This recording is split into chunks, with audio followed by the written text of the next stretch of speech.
Hey, it's your guy Tyrrell back with the interviews. Derby day in Germany, and league leaders Borussia Dortmund remain unbeaten, this time beating Schalke. What did Borussia Dortmund do right? Where did Schalke go wrong? Don't worry, here are the interviews. We've got you covered. So on this edition of the interviews, we're going to break down how Dortmund beat Schalke.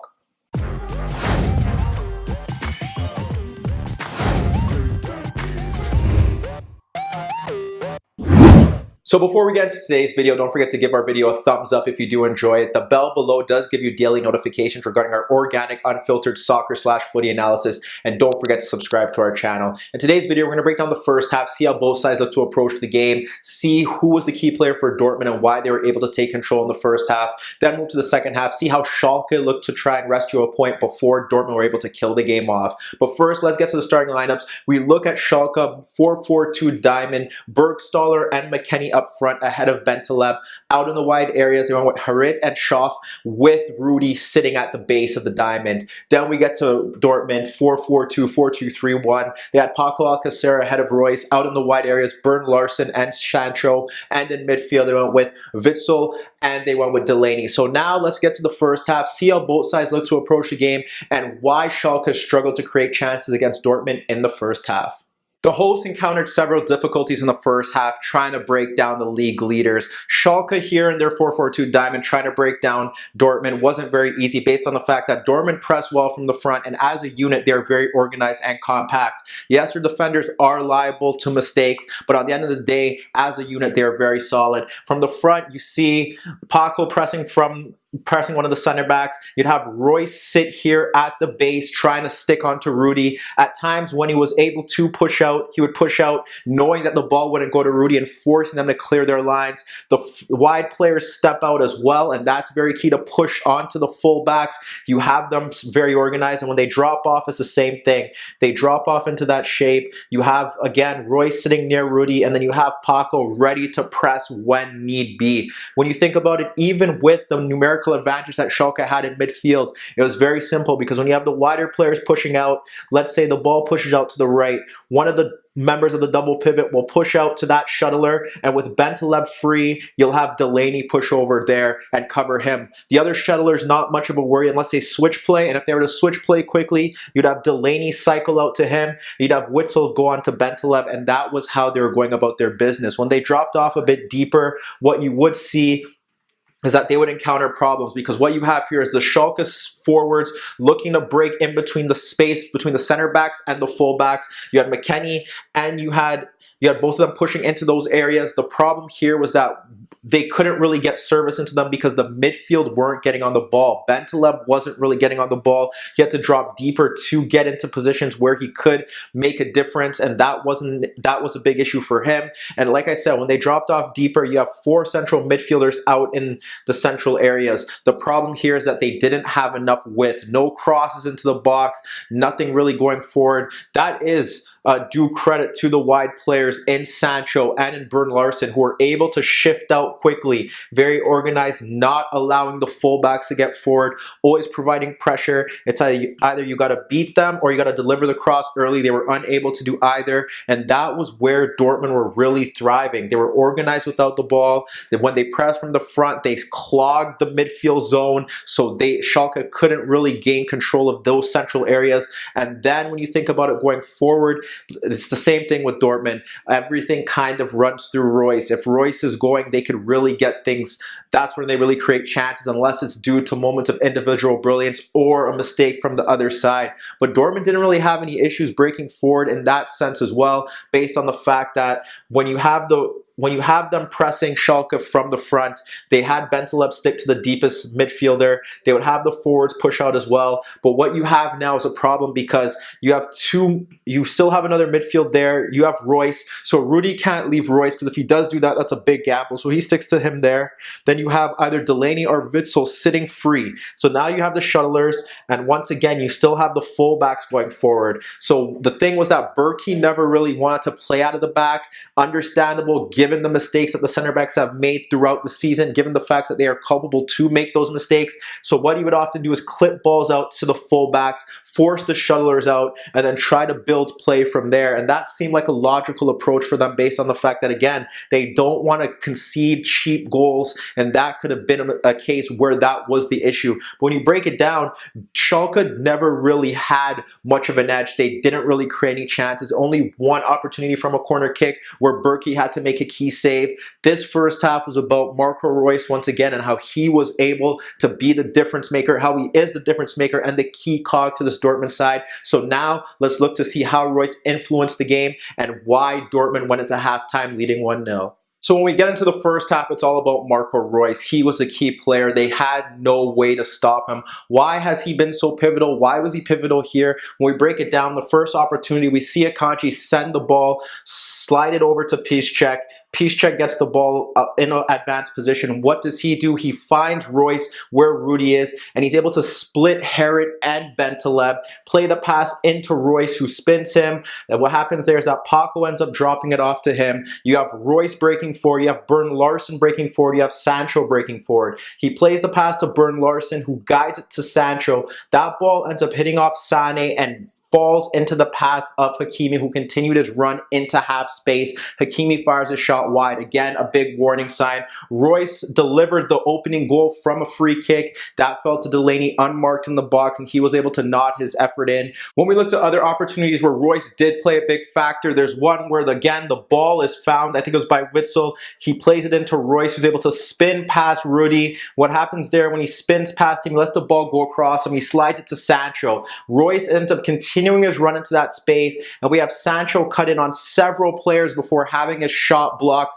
by Sané. Again, it's just Reus being able to turn in transition, lead attacks quickly, and put these attacking players in the wide areas into great goal-scoring opportunities. Then we have Sancho deliver the favor from a deeper position. He's able to find Reus in between Bentaleb and Rudy. He plays it to him in the left channel. What happens there is that he gets the ball as Dortmund look to break again.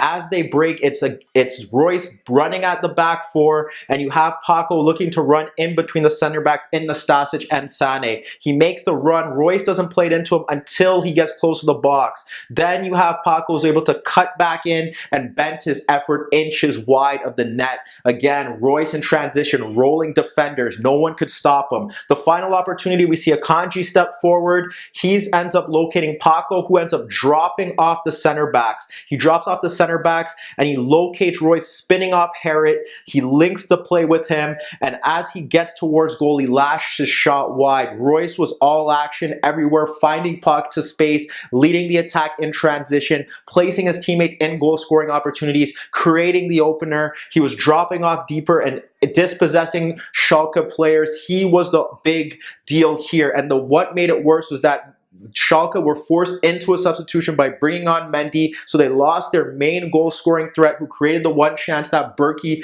did end up saving, and now they had Mendy and McKennie up front. So we get to the second half, we have to look at how Schalke would try to rescue a point and how Dortmund were able to kill off the game. The second half was an opportunity for Schalke to fix the issues that occurred in the first half, but they didn't do that. The same issues arise, trying to get the fullbacks forward, trying to get width from them, but they were stopped by Bernd Larsen and Sancho. And the fact that the midfield bank was very narrow because they had the diamond, and Dortmund's players were able to pull them out of position based on the fact that Rudy couldn't leave Reus, and they weren't really able to double up anywhere because they had to monitor the fullbacks in Piszczek and Hakimi pushing forward. We saw that in the opening 5 minutes where, again, Hakimi pushes forward from left back. That forces Schaaf to press him. And when Schaaf presses him, what happens here is that Rudy is pulled out by Reus. Now he's able to play that pass there, but who is marking the space in midfield with Rudy and Schaaf pulled out of position? What happens here? He lays it off to Witsel. Witzel's able to push forward. Again, doesn't really lead to a goal-scoring opportunity, but it does go to show you how Dortmund were pulling them out, how integral Reus was.